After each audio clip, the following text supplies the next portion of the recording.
Hello, good morning. Let's ride. Tawid sila ang priority.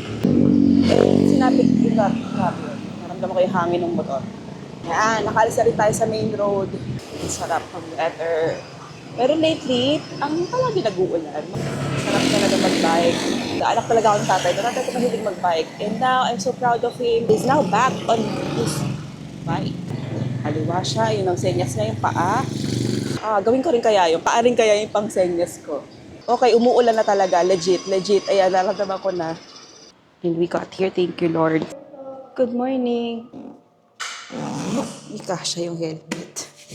So, kain muna tayo. I order pasta, tapos matcha on the rocks. Meron ding isang coffee shop dito na nasa listahan ko along this street. Ayun, yung Kalinaw. May pajak mode.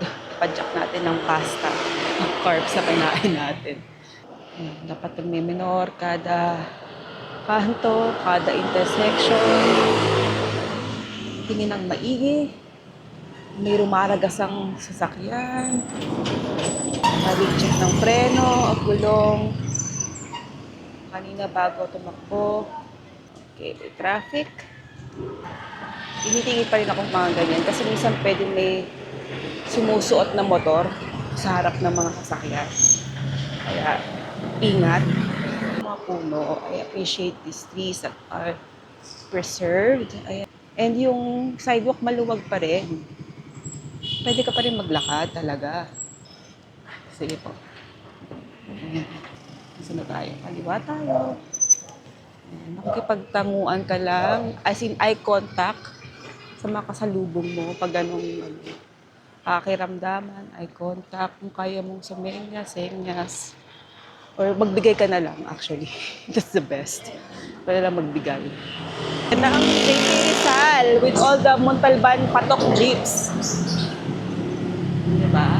So, merong opening. Tulad no, merong, nakatingin ako sa kaliwa kasi for the oncoming traffic, pero meron palang nasa kanan na motor. Kasi dapat talaga lahat titignan mo.